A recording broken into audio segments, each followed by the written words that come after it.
네.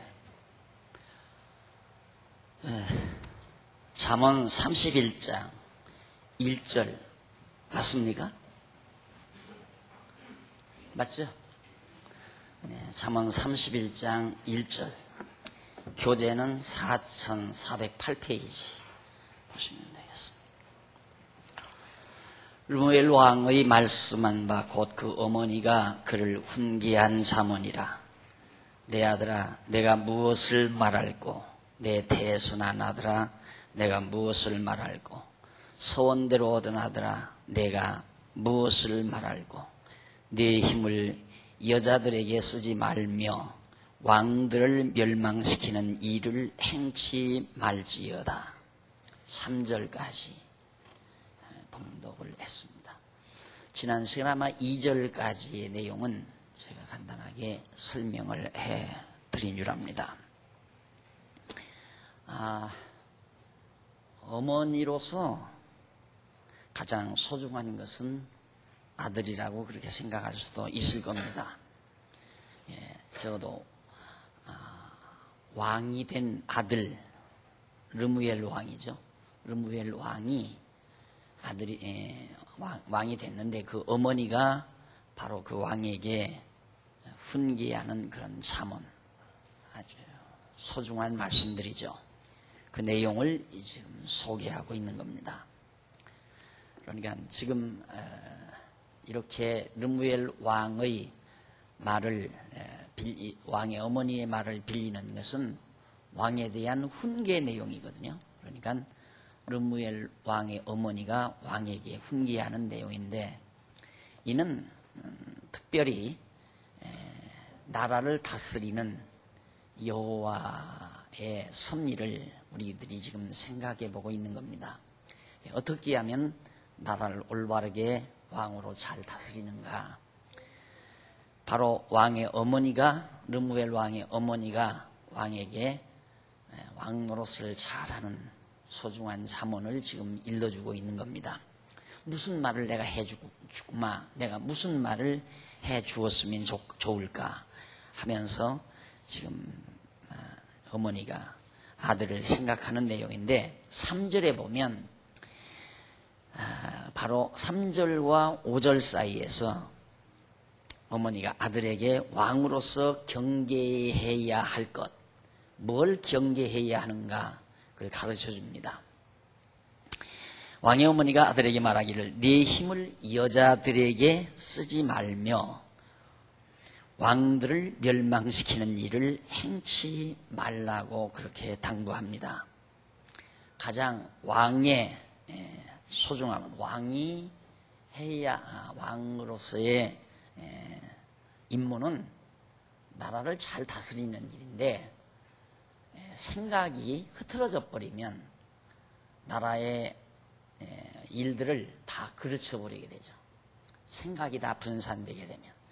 그래서 대개 보면 이제 솔로몬도 후궁, 얼마나 많은 여자들을 후궁으로 뒀는지 1000명이라고 그러죠. 백제, 우리나라의 백제, 지난 우리나라 역사도 보면 백제 왕도 많은 후궁 궁녀들을 두고 살았다고 그러죠. 결국 나라가 망했습니다. 이제 왕으로서, 왕이 남자인데, 아들이니까 남자 아니겠습니까? 남자인데 남자의 마음이 흩어지는 것은 많은 여자들을 거느리게 되면 생각이 흩어지게 된다. 그러다 보면 이제 왕으로서 자기 책무를 다 감당할 수가 없다. 그러니까 많은 여자들, 여러 명의 여자들에게 내가 마음을 빼앗기거나 내 힘을 빼앗기는 그런 일이 없도록 너는 조심을 해야 된다. 그래서 이 이스라엘의 왕이 되는 왕의 자격 중 하나가 많은 말 두지 말고, 말을 많이 두지 말고, 또 많은 여자를, 후궁을 많이 두지 말라. 그런 교훈이 성경 열왕기에 보면 나타나는데, 여기도 보면 이제 르무엘 왕의 어머니도 자기 아들, 왕인 자기 아들에게, 여자들에게 절대 힘을 빼앗기지 말라, 힘을 쓰지 말라. 그러면서 이제 두 가지를 당부했죠. 왕들을 멸망시키는 일, 이걸 행치를 말해야 한다. 이 두 가지를 금하는 내용이 아니라 한 가지를 금하는 내용입니다. 다시 번역하면 이렇게 번역될 수 있습니다. 내 힘을 여자들에게 쓰지 말라. 왕들을 멸망시키는 길이다. 내가 많은 후궁들, 궁녀들을 거느리게 되면 내가 망하는 길이다. 바로 그거죠. 지도자가 생각이 흩어져 버리면, 많은 이 머리가 복잡해지고 생각이 흩어져 버리게 되면 나라 일을 그르치게 되고 백성들이 정말 혼미를 겪는다는 건 두말할 나위 없습니다. 그래서 항상 지도자의 가장 중요한 덕목은 항상 자기 마음을 지키는 일입니다. 마음이 견고하게 정말 서야 되고 흔들리지 말아야 되고 마음을 지키는 일이 지도자의 중요한 덕목 중 하나인데, 만약에 지도자라는 사람이 변덕스럽다, 변죽이 죽을 듯한다, 그러면 아무도 따르지도 않을 뿐만 아니라 요즘 그러잖아요. 현 정부가 뭐 믿을 수가 없다, 이랬다 저랬다 하니까 믿을 수가 없다. 그것은 그만큼 힘이 없다는 얘기거든요. 그러니까 왕으로서는 정말 마음을 하나로 잘 집약시키기 위해서는 여러 여자를 거느리면 안 된다. 또 거기에 힘을 빼앗기면 안 된다. 그것이 왕들을 멸망시키는 길이다 라는 말입니다. 그러면서 다시 말하면 왕들을 멸망시키는 길이므로 내 힘을 여자들에게 쓰지 말라는 뜻으로 가르쳐 준 건데, 주면서 르무엘을 불러서, 자기 아들 르무엘을 불러 포도주를 마시는 것이 왕에게 마땅치 아니하고 왕에게 마땅치 아니하며, 그러니까 포도주를 마시는 것, 왜 독주를 찾는 것이 주권자에게 마땅치 않다고 가르쳐 줍니다. 왜 포도주, 독주, 술을 마시는 것이 지도자에게 마땅치 않은가? 바로 감정으로 일을 처리하기 때문에 이성을 어둡게 한다는 얘기입니다. 그러니까 알코올은 인간의 이성을 마비시키거든요. 그러니까 술을 먹어야만이 막 큰 소리를 하게 되고, 술을 먹으면 속에 있는 말을 하게 되고, 이런 것들은 다 이성을 마비시키기 때문에 맑은 정신으로는 안 해야 할 일을 술을 먹고는 하게 된다 이 말이죠. 왕이 그래서는 안 된다는 얘기입니다. 그러니까 왕은 마음도 하나로 잘 지켜야 할 뿐만 아니라 생각도, 모든 일을 감정으로 처리해서는 안 된다. 술 먹은 김에, 술김에 일을 처리해서는. 그러니까 사업을 할 때에는 술을 많이 이용하잖아요. 요즘 뭐 검사들 로비하는 것도 막는다고 그러는데, 이 감정적으로 접근에 들어가면 사람이 약해지는 수가 있습니다. 그런데 그 감정을 컨트롤하는 것이 이성 기능이거든요. 그러니까 맑은 이성으로 감정을 자제하면서 잘 조정해가지고 올바르게 일을 판단하고 지도하는 일은 왕의 중요한 임무이기 때문에 절대로 포도주를 먹고 취하는 일이 있어서는 안 된다. 그런 얘기예요.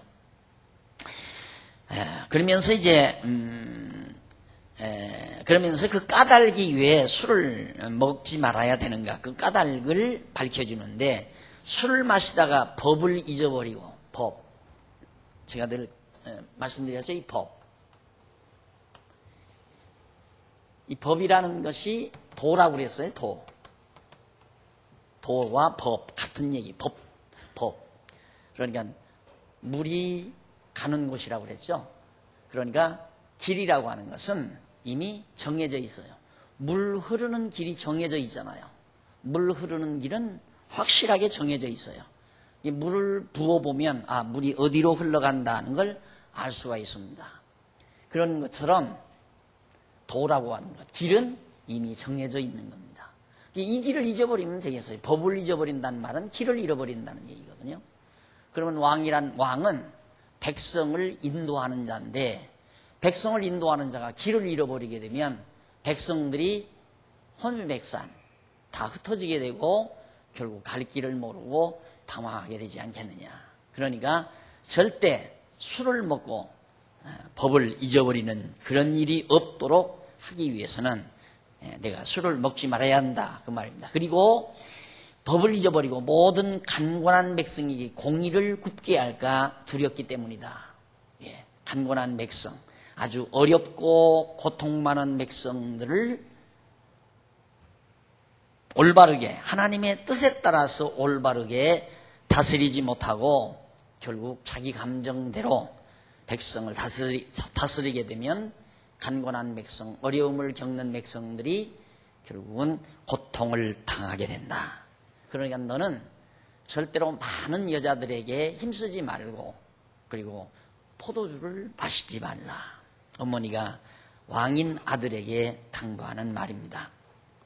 이 말을 다시 바꾸면 아까 말씀드렸죠. 왕은 일편단심 마음을 항상 자기가 지켜나가야 된다. 변죽도로서는 안 된다. 항상 마음을 굳건히 지켜서 누구라도 그 지도자의 말을 절대 의심하거나 저러다가 또 금방 변할 건데 뭐 이렇게 되면 이제 그 왕이 권위가 없어지는 거죠. 그리고 왕이 취해가지고 백성들을 인도할 수 있는 법, 길을 잃어버리게 되면 올바른 백성들을 올바르게 다스릴 수가 없다. 그래서 이제 백성을 여호와 하나님으로 정하신 뜻을 따라 올바르게 재판을 해야 할 왕이 술에 취하게 되면 생각이 흐려져서 재판을 잘못하게 된다. 항상 사람이 감정에 치우치면 강자에게 마음이 돌아갑니다. 이성이 앞서게 되면 어려운 힘없는 자 쪽에 항상 관심을 가지게 되지만 이게 보통 그러잖아요. 법대를 지망한다. 이 법대 지망생들 가운데 둘이 있어요. 두 종류가 있는데 하나는 뭐냐? 내가 법대에 가서 판검사가 돼가지고 억울하게 당하는 백성들이 없도록 내가 정말 정의로운 판사로서 기여를 해야 되겠다. 그런 각오를 가지고 이제 법대를 지망하는 자들이 있습니다.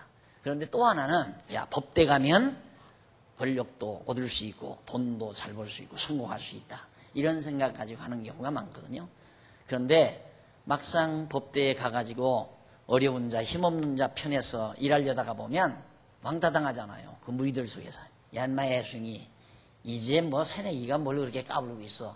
이러면서 완전히 무시해버리니까 결국 거기서 살아남기란 참 힘든 거죠. 그래서 세상에서 정의를 지켜나간다는 건 참 어려운 일입니다.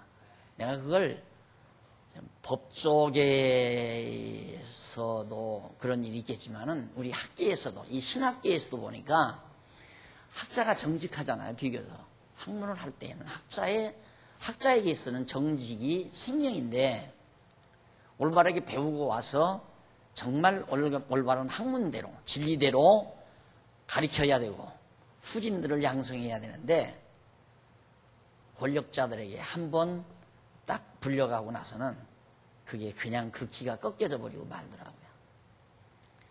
그것이 오늘날 이 현실 속에서 진리를 지키고 올바르게 정의를 이끌어 간다는 것은 그리 쉬운 일이 아니죠. 그래서 르무엘 왕의 어머니도 르무엘 왕에게 너 술 먹고 감정대로 네가 만약에 백성들을 다스리게 되면 가난한 자들, 어려움 겪는 자들이 얼마나 더 고충이 크겠느냐 하는 얘기죠. 그 다음 이제 6절로 9절에 보면 어머니가 아들에게 포도주가 필요한 자와 올바른 재판에 대해서 가르쳐 줍니다. 포도주가 누구에게 필요하고 올바른 재판은 무엇인가? 여기서 재판이라는 말은 통치 이념과 통치라는 개념과 같은 의미로 사용합니다. 재판이라는 용어가. 그런데 아들에게 말하기를 독주는 죽게 된 자에게 포도주는 마음에 근심하는 자에게 주라. 이 독주는 죽게 된 자에게 주어라. 그리고 포도주는 마음에 근심하는 자. 죽게 된 자가 독주를 먹고 순간 이제 좀 생명을 유지할 수도 있다. 약으로.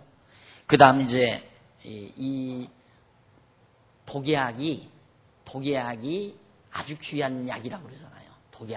독이 굉장히 중요한 약이다. 근데 포도주는 마음에 근심하는 자에게 주어라. 막 근심 걱정 마음이 산란한 사람들은 포도주를 먹게 되면 다 잊어버리잖아요. 다 사라져버린다. 그런 자들이나 포도주를 먹는 거다. 그러니까 왕은 독주나 포도주를 먹어서는 안 된다 이 말이죠. 그리고 포도주는 필요하다는 건데, 그러면서 그는 마시고 빈궁한 것을 잃어버리겠고 다시 그 고통을 기억하지 아니할 것이라. 그러니까 그 가난한 자, 마음에 근심하는 자, 이런 사람들은 술을 마시고 독주나 포도주를 마시고 나서 그 고통을 기억지 않게 된다. 그래서 사실 이 술 문화가 인간 세계에서는 없을 수가 없는 거죠. 없을 수가. 그러나 우리 신앙인들에게서는 술 문화가 필요 없는 까닭은 근심 걱정을 그렇게 술로 해결하는 게 아니고 하나님의 말씀을 통하여 근심 걱정이 해결되니까. 근데 이게 막 스트레스를 받았을 때 술 먹고 확 풀어버려야지, 그 스트레스를 술 먹고 풀지 아니하면 그 병이 된다고 그러잖아요. 그러니까 적당히만 술을 먹으면 그냥 근심 걱정하면서 스트레스 받는 것보다 술 몇 잔 먹고 확 풀어버리는 것이 건강상으로 훨씬 낫다는 개념이죠. 그러나 술 안 가지고도 근심 걱정을 물리친다면 정말 그건 금상첨화죠. 참으로 아름다운 거죠. 그러나 일반적으로 그렇게 할 수가 없으니까 근심 걱정하는 자들, 그런 자들에게 술을 먹도록 하게 해라. 그 다음에 이제 어머니가 이제 계속 말하는데, 너는 벙어리와 고독한 자의 송사를 위하여 입을 열라고 하면서, 너는 입을 열어 공의로 재판하여 간곤한 자와 빈궁한 자를 신원해라. 그러니까 이 재판은 힘 있는 자와 힘 없는 자가 되게 붙기 마련입니다. 물론 대등한 자가 서로 이권 싸움에서 붙을 수 있지만은, 재판은 힘 없는 자가 억울하게 당했을 때 이제 재판을 하게 되는 거거든요. 그러니까 힘 있는 자들은 재판을 안 하면 자기들이 이기는 거예요. 그냥 자기 힘으로. 그러나 재판을 하는 것은 억울한 자들이 항소를 하니까, 상소를 하니까 재판이 이루어지는 거란 말이죠. 그렇기 때문에 항상 너 나라를 다스리는, 백성을 다스리는 너로서는 약자의 사정을 잘 들어야 되고, 강자 앞에서 말 못하는 그 말을 네가 정확하게 말을 해주어서 어렵고 힘없는 자들을 신원해 주어라. 그들의 편이 되어서 그들로 하여금 힘을 쓰고 숨을 쉬며 살 수 있도록 하는 것이 아름다운 정치다. 그런 얘기죠. 그래서 어떤 의미에서는 정치란 권력을 가지고 힘을 가지고 힘없는 자를 부추겨주는 것, 힘없는 자를 북돋아주는 것이 정치의 가장 중요한 임무 중에 하나라고 그렇게 말할 수가 있습니다. 그리고 너는 벙어리와 고독한 자의 송사를 위하여 입을 열라고 하면서, 너는 입을 열어 공의로 재판하여 간곤한 자, 궁핍한 자들을 신원해라. 여기서 벙어리는 뭘 말하느냐면, 어느 부자유자를 말하기보다는 힘없고 무능해서 말을 못하는 자들을 벙어리라고 그렇게 표현을 합니다. 감히 힘 있는 자 앞에서 어떻게 말하겠어요? 끽소리 못하고 정말 말 못하고 살아가는 사람, 억울하게 말 못하고 살아가는 사람들, 약자들을 대변하는 말이죠. 이러한 자들을 위하여 맑은 정신으로 여호와의 정하신 뜻에 따라 바르게 재판하고 억울한 자를 변호해 주는 것이 왕이 해야 할 가장 중요한 임무임을 어머니가 깨닫고 어머니가 아들에게 그렇게 권면해 준 겁니다. 참 현숙한 어머니죠. 아들에게 이렇게, 왕이 된 아들에게 이런 교훈을 해줄 수 있다는 것은. 그 다음 이제 한마디 더 하고 지나간다면, 이 인간 사회는 인간 사회는, 이 타락한 인간 사회는 힘의 사회입니다. 힘이 이기는 사회예요. 그러니까 권력도 힘이고 금력도 힘이고 그 다음 물리적인 힘도 힘입니다. 이런 힘 있는 자가 이기도록 되어 있어요. 그러니까 왜 정치가 왜 생겨나는가? 정치가 왜 생겨나는가? 예를 들면 이제 한 가정이, 한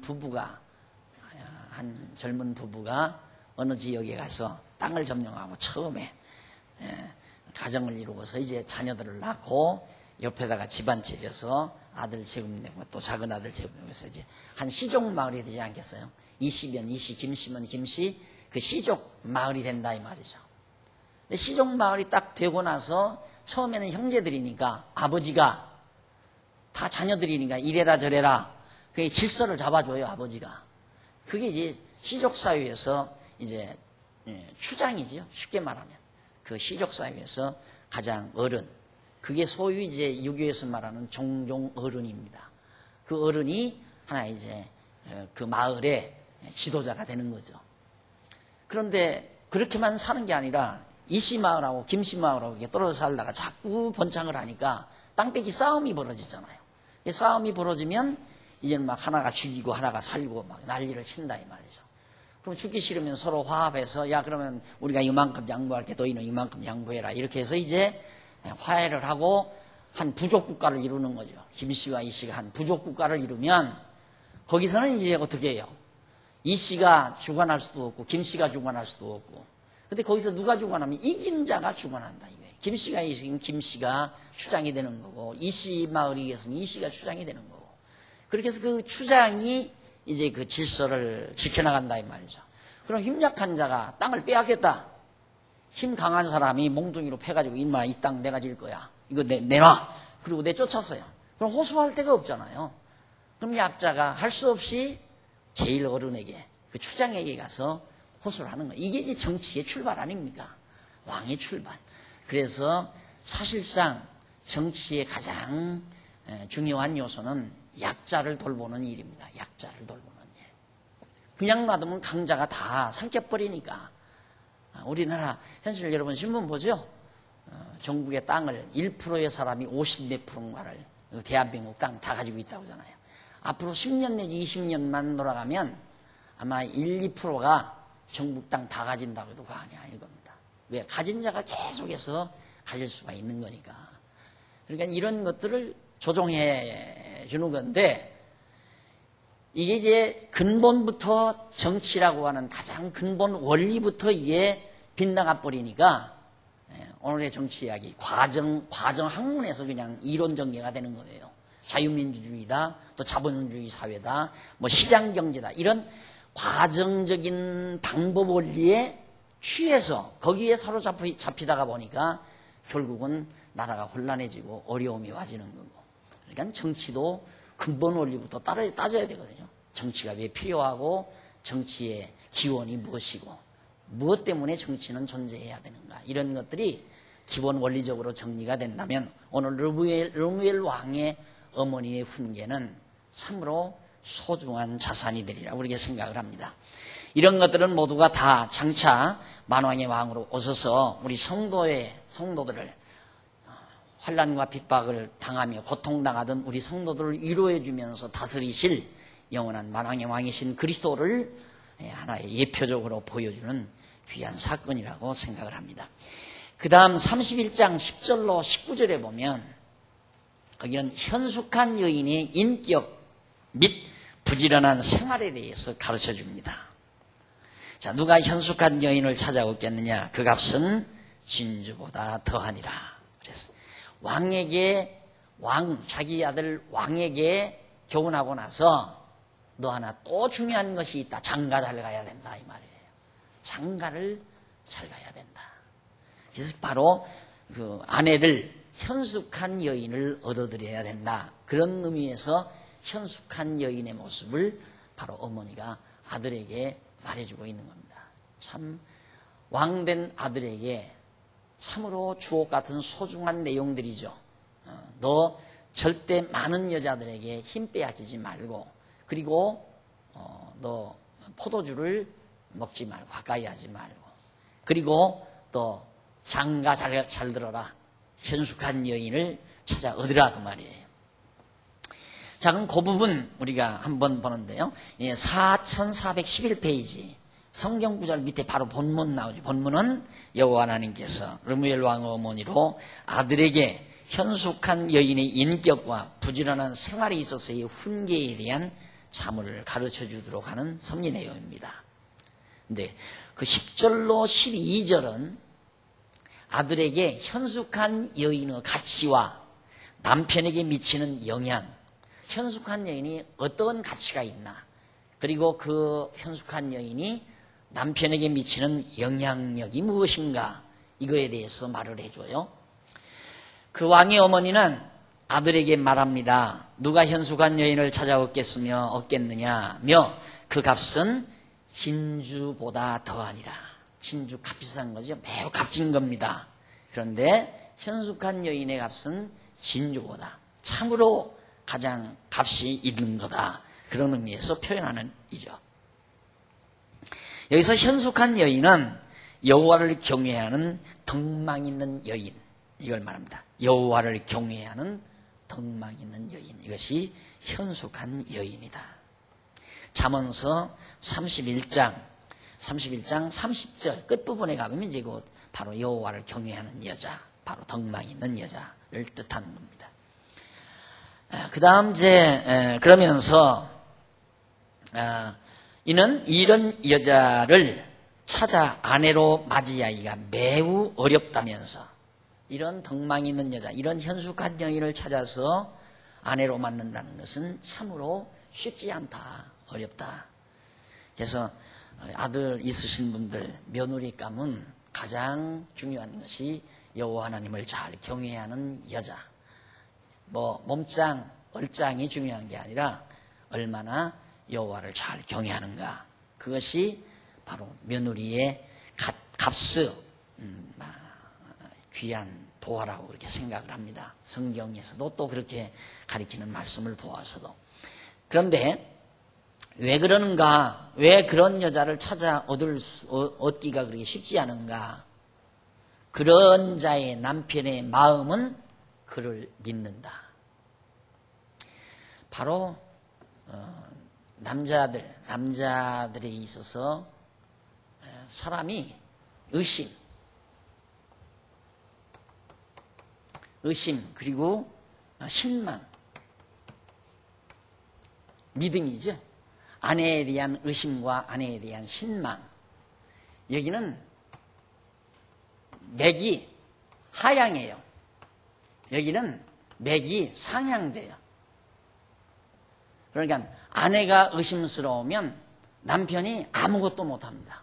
사업도 못하고 술주정뱅이가 되든가, 안 그러면 방랑객이 되든가. 아내가 의심스러우면. 그래서 남자에게서 가장 무서운 질병이 의처증이에요. 의처증.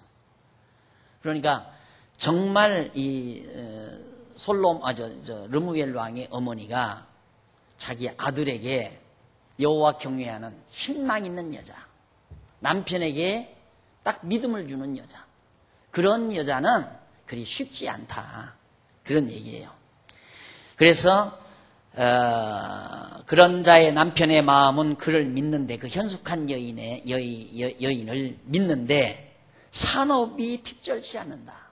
그러니까 산업, 자기 하는 일을 열심히 잘 하게 된다 이거예요.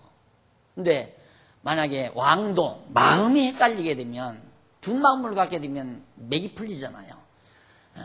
또 힘도 집중이 돼야 파워가 나가는 거거든요. 힘이 분산이 되면 맥이 풀려져 버리는 거예요. 그러듯이 남편도 열심히 일하려다가 아내에 대한 의심이 생기게 되면 일하는 모든 것들이 다 망각 상태에 들어가게 되고 정신이 흐려지게 되고, 그래서 집중력도 약해지고, 그래서 일을 할 수가 없으니까 산업이 하향 곡선을 긋게 되고. 그러나 아내를 믿게 되면 남편은, 사실 여기다 남편 되시는 분들 많이 있지만은 이 세상에서 인간적인 측면에서 보면 남편은 죽으나 사나 아내를 위해서 살잖아요. 죽으나 사나. 뭐 때문에 뼈 빠지게 가서 그렇게 일합니까? 아내에게 인정받기 위해서 그러거든요. 아내에게. 아내를 더 행복하게 해주고 아내를 즐겁게 해주고 그러다가 이제 자녀들이 생기면 아내를 통해서 주신 자녀들을 기르고 양육하기 위해서 다른 데 정신 안 두고 오직 거기에 마음 다 몰입해서 살아나가는 것이 바로 믿는 아내를 믿는 남편의 집념이란 말입니다. 그런데 아내가 믿어지지 아니하면 그 반대 현상이 생기게 돼요. 완전히 그 반대 현상이. 그래서 정말 남편에게 믿음을 줄 수 있는 그런 현숙한 여인은 아무 데서나 그렇게 구하기가 쉬운 것이 아니다. 그런 얘기입니다. 그러면서 여기서 산업이 핍절치 아니하겠음이라는 말은 노획물 곧 전리품이 모자라지 않는다는 뜻이죠. 그러니까 여기서 옛날 과거 그 시대에는 남자들이 전쟁터에 가서 전쟁을 해가지고 막 다 뺏어오잖아요. 전쟁을 왜 일으키는가? 먹고 살 게 모자라면 이제 전쟁을 일으키는 거예요. 이 마을, 이씨 마을에서 이렇게 살다 보니까 양식이 모자라요. 근데 저쪽에 김씨 마을에 먹을 것이 많다. 전쟁할 수밖에 없잖아요. 죽이나 사나. 그렇게 열심히 가서 전쟁을 해서 전리품, 그 물건을 많이 뺏어와야 가족들을 다 먹여 살리니까. 그런데 전쟁터에 가는 사람이 아내에 대한 의심이 생기고 실망이 없다면 전쟁터에 가서 승리할 수가 없거든요. 그래서 바로 그것을 이제 산업이 핍절치 않는다는 말로 그렇게 표현을 했는데 다시 재번역하자면 바로 그런 의미를 담고 있습니다. 그래 현숙한 여인의 남편은 집에 있는 자기 아내를 신뢰함으로 전쟁에서 승리하여 얻은 물품이 모자라지 아니할 것이라는 그런 뜻으로 말한 겁니다. 그리고 그런 자는 살아있는 동안에 그 남편에게 선을 행하고 악을 행치 아니한다. 제가 결혼식 때마다 늘 읽는 내용이죠. 그런 자는 살아있는 동안에 그 남편에게 선을, 현숙한 여인은 살아있는 동안 남편에게 선을 행하고 악을 행치 않는다. 곧 뭔가 현숙한 여자가 살아있는 동안에 남편을 기쁘게 하고 불쾌하게 하지 아니한다는 그런 뜻입니다. 남편을 기쁘게 한다. 그런데 이게 참 묘한 관계죠. 남자와 여자의 관계, 남편, 아내의 관계인데 우리가 어떻게 보면 여자가 남자를 기쁘게 하면 여자는 괴로운 거냐, 남자를 기쁘게 하기에 여자가 괴로운 거냐, 그게 아니죠. 그게 아니란 말입니다. 남편을 기쁘게 하면 여자도 기쁠 수밖에 없죠. 남편을 노엽게 하면 여자도 괴로울 수밖에 없는 거고요. 그런데 엄밀히 말하면 외형적인, 육체적인, 외적인 모습은 남자가 강해요. 근육도, 근육의 힘이라든가 뼈도 크고 키도 크고 몸집도 크니까 남자가 강한데 내적인 부분에서는 여자가 10번도 더 강합니다. 그런데 그렇게들 생각 안 하거든요. 여자가 훨씬 강해요. 그걸 언제 어떨 때 확인해 볼 수 있냐면 어려움 당해보면 알아요. 어려움을 당해보면 남자는 금방 퍽 무너져 버리는데 여자는 끈질기게 살아있거든요. 끈질기게. 그러니까 여자가 내적으로 강하다. 내면적으로는 강하고 외적으로는 남자가 강하고. 그러니까 바로 어떻게 보면 남자가 여자를 위해서 이건 힘으로 하는. 그러니까 부지런히 일해서 전쟁해서 사업을 해서 농사를 지어서 재물을 얻어 먹여 살리는 일은 남자가 하지만은 정신적으로 내면적으로 남편에게 힘을 주는 것은 여자가 할 수 있는 겁니다. 그 여자가 하는 일은 남편을 즐겁게 하는 일. 그럼 남편은 남편이 어떻게 하면 즐거운가? 여자가 즐거우면 남편은 즐거운 거예요. 여자가 즐거우면 남편이 즐거운 거란 말입니다. 근데 여자가 삐지면 남편은 맥풀리잖아요. 내가 뭘 잘못했나? 아이고 이거 당장 여자가 막 삐졌다 이렇게 되면 남자는 자책을 하는 거죠. 내가 돈을 못 벌었나? 그래서 자꾸만 기가 꺾여 들어가요. 남편이 기가. 그렇기 때문에 여자 아내가 즐거워하는 것 이상 남편을 즐겁게 하는 방법은 없습니다. 그러니까 어떻게 보면 남편 즐겁게 하기 위해서 여자는 막 희생하고 봉사하고 하기 싫어도 막 다 자기를 희생하고 그래야 남편을 즐겁게 하는 게 아니라 천만의 말씀. 아내의 얼굴 표정 하나가 남편을 즐겁게 하는 거예요. 퇴근하는 남편 맞는 아내가 얼굴에 환하게 미소를 머금으면 하루의 피곤이 다 풀리지만 퇴근을 했는데 아내가 다 삐져 있다. 얼굴에 그늘이 가득 채워져 있다. 그럼 남편은 완전히 맥이 풀리는 거예요. 어떻게 하면 저 아내를 즐겁게 할 수 있을까? 아내가 돈이 없어서 선물을 못 사서 좋은 옷을 못 사줘서 이제 이런 쪽으로 생각하니까 스스로를 자학하게 되고 그러다 보면 이제 남편은 결국은 이제 패가망신을 하는 결과에까지 이르게 되는.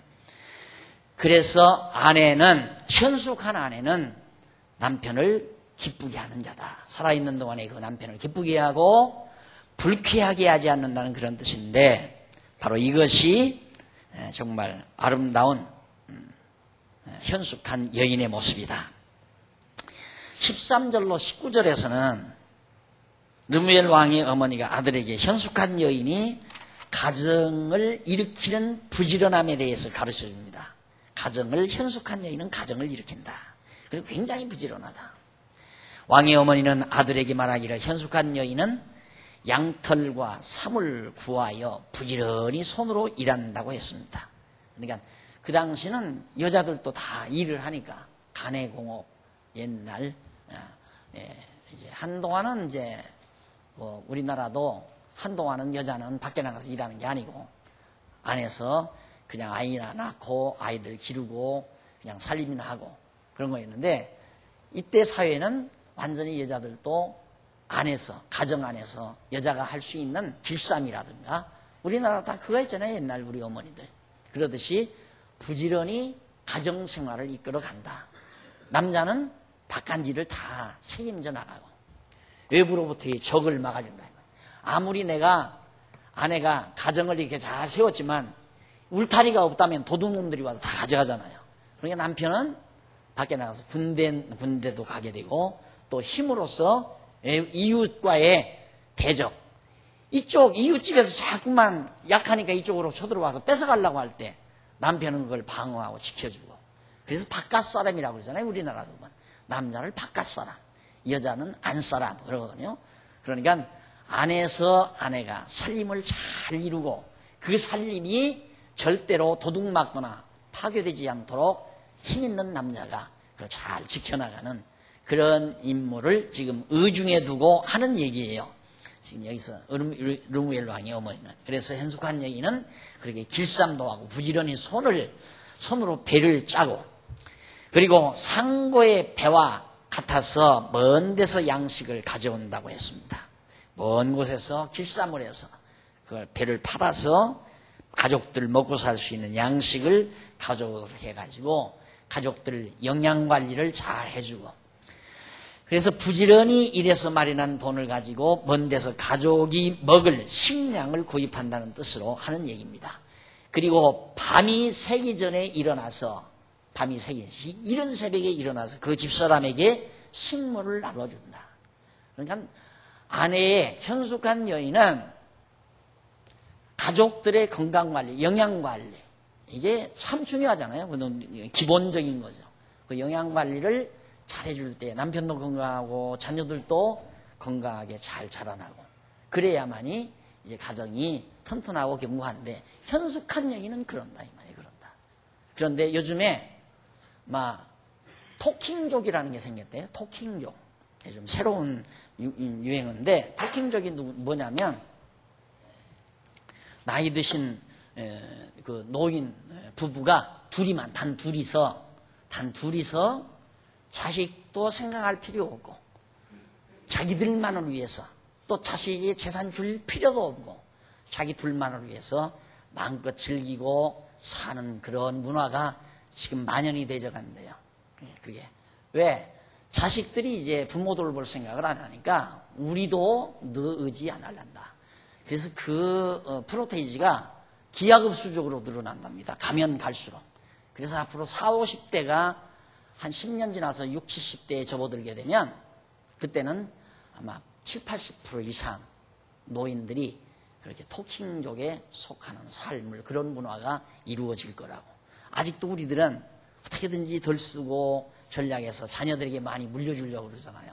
많이 물려주면 자녀들은 물려받고 고맙다고 하는 게 아니라 내 친구는 아버지가 40평짜리 사주던데 기껏해야 겨우 15평짜리 사주느냐 해주어도 부모에게 고마운 줄 모르니까 그래서 점점 노인들 사회에서 그런 문화가 이루어진다고 그래요. 그런데 이런 것들이 모두가 다 자녀들을 건강하게 길러놓지 못한 결과로 와지는 하나의 새로운 풍속도라고 그렇게 생각을 합니다. 그래서 이 현숙한 여인은 이렇게 열심으로 일해서 가정을 잘 이루고 살림을 잘 꾸려나가고 가족들의 영양관리를 잘 해나가고 그래가지고 그리고 밭을 간품하여 산다고 했습니다. 밭을 간품하여 산다고 했는데 이는 좋은 품질의 밭을 잘 골라서 산다는 뜻입니다. 옥토 비옥한 밭을 부지런히 그렇게 길쌈하고 그렇게 해서 돈을 모아가지고 밭을 사서 농사도 짓고 채소도 심고 그런다는 뜻이죠. 그리고 그 손으로 번 것을 가지고 포도원을 심는다고 했습니다. 그때 그 당시는 포도원이라는 게 큰 하나의 산업이니까요. 이는 배를 짜서 벌어들인 돈으로 사들인 밭에다가 포도를 심어서 재배한다는 뜻인데 이렇게 부지런히 가정을 이루어가는 여자가 바로 현숙한 여자다. 그리고 힘으로 허리를 묶으며 그 팔을 강하게 한다고 했습니다. 이는 현숙한 여인이 가정이 점점 부강해져서 전신에 힘이 솟게 한다는 뜻이에요. 현숙한 여인이 가정이 점점 부강해져서 전신에 힘이 솟구친다. 건강관리, 영양관리 잘하고 가정이 견고하면 힘이 솟도록 돼 있죠. 안 그러면 아까 맥 풀린다는 얘기했죠.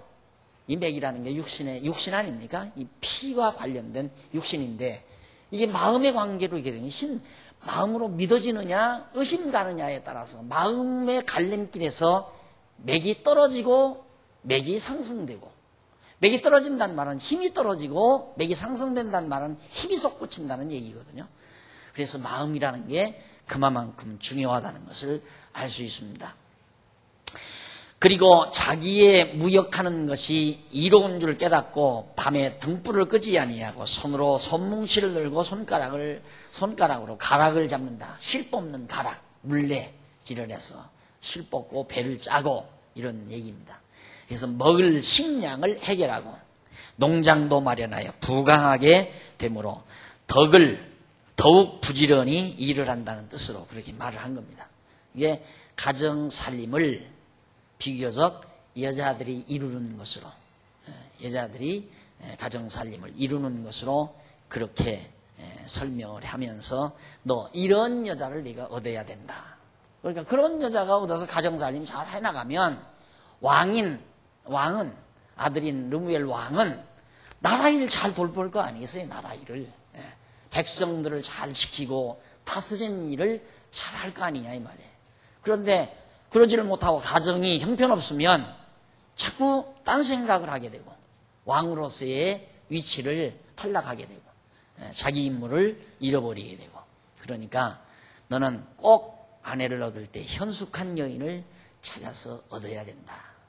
그래서 적어도 이처럼 공직에 있어야 할 사람은 사사로운 일에 얽매이면 안 된다고 바울도 그러죠.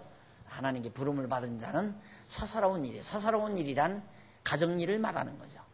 그 가정은 그렇게 현숙한 여인이 가정을 잘 꾸려나간다면 남편은 정말 정직하게 왕이면 왕, 장관이면 장관 이런 일들 남자들이 해 나가는 일들을 제대로 잘 감당할 수 있기 때문에 그런 일에 속하는 그런 일을 가지고 있는 자들은 아내를 잘 얻어야 된다.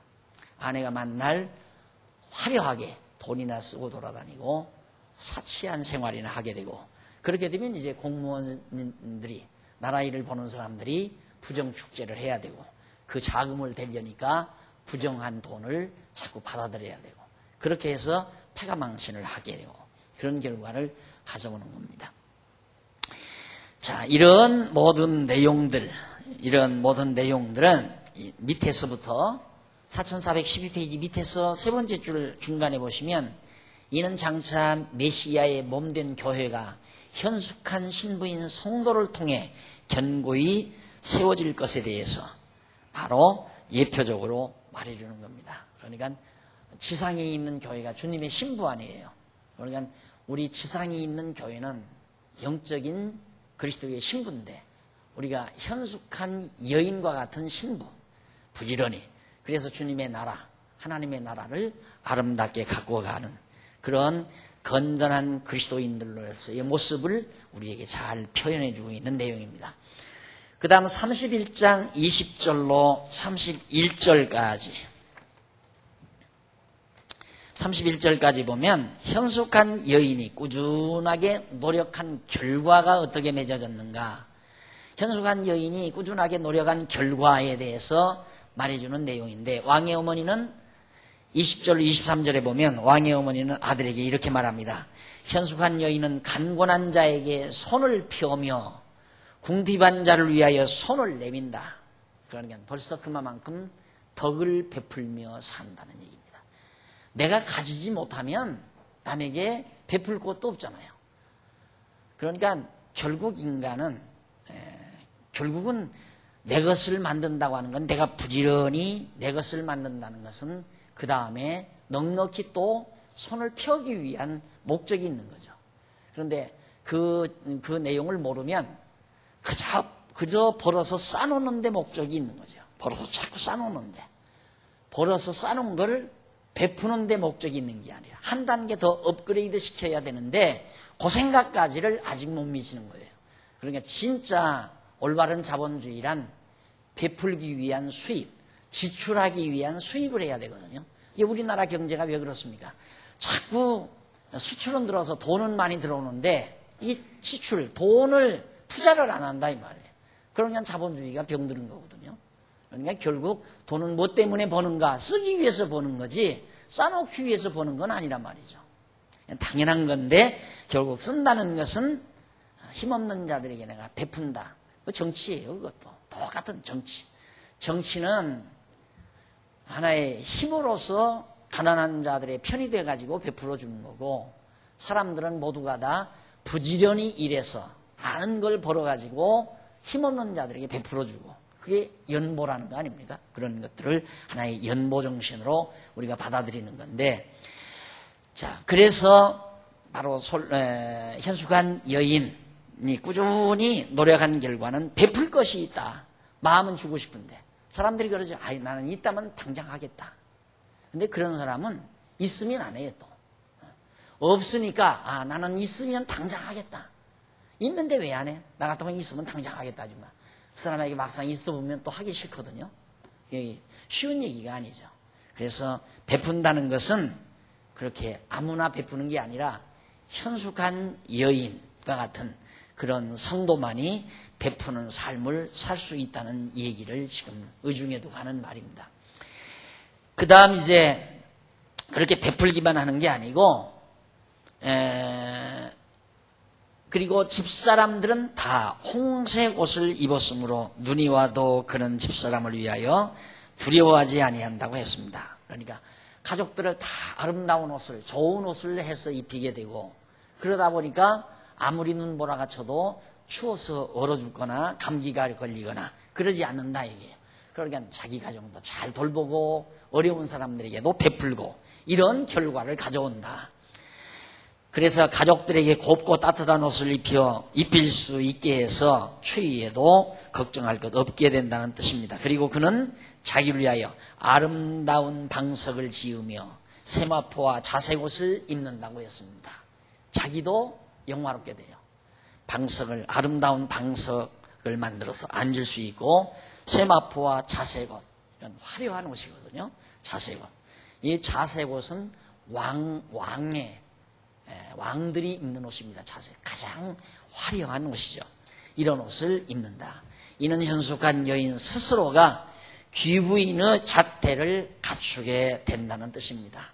이 귀부인이라는 것이 일하지 않고 일손 까딱하지 않고 그냥 그렇게 호의호식하는 게 귀부인이 아니라 현숙한 여인처럼 부지런히 노력해서 벌어서 많은 사람에게 베풀고 자기도 남에게 추한 모습으로 사는 것이 살지 아니하고 그렇게 사는 것이 바로 현숙한 여인이다.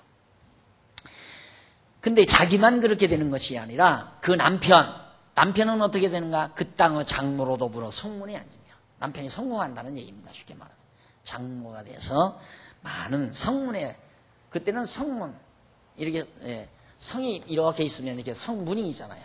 여기에 앉아서 백성들이 이 성 안으로 들어와가지고 여기서 이제 재판을 다 받는 거예요. 그래서 정치를 성문 앞에서 앉아서 잘했느냐 잘못했느냐 하는 거야. 지도자로서의 위치. 그러니까 이 남편이 성공한다는 것은 그만큼 아내의 희생 없이는 불가능한 거죠. 아내가 게으르고 나태하면서 남편 늘 돈이나 벌어오기를 바란다면 남편이 언제 어떻게 성공을 하겠어요? 그냥 부지런히 일해서 돈 버는 그런 직업인은 될지언정 성공하는 존귀한 사람이 될 수는 없다. 그런 얘기입니다. 이는 남편이 백성의 지도자가 되어 명성이 높아지게 된다는 뜻이고 결국 현숙한 여인은 부지런히 수고해서 가난한 자를 구제하며 추위에도 가족을 따뜻하게 입히며 자기도 존귀한 자태를 갖출 뿐만 아니라 남편도 성공할 수 있게 만든다. 이것이 현숙한 여인의 모습이다. 그런 여자가 쉽게 얻어질 수 있는 것은 아니다. 그런 얘기예요. 그 다음 24절로 27절 아들에게 바로 현숙한 여인이 꾸준히 노력하는 태도에 대해서 가르쳐주는 말씀이 계속해서 나옵니다. 이 부분 다음 시간 말씀드리기로 하고 오늘 강의 여기서 마무리합니다. 자비로우신 하나님 아버지 은혜를 감사합니다. 르무엘 왕의 어머니가 르무엘 왕에게 어떻게 백성을 잘 다스릴 수 있는가에 대해서 왕이 조심해야 할 일과 또 왕이 현숙한 여인을 찾아 얻어야 하는 그런 까닭과 그 결과에 대해서 저희들이 배웠습니다. 하나님 아버지, 우리는 만왕의 왕 되신 예수 그리스도의 신부들입니다.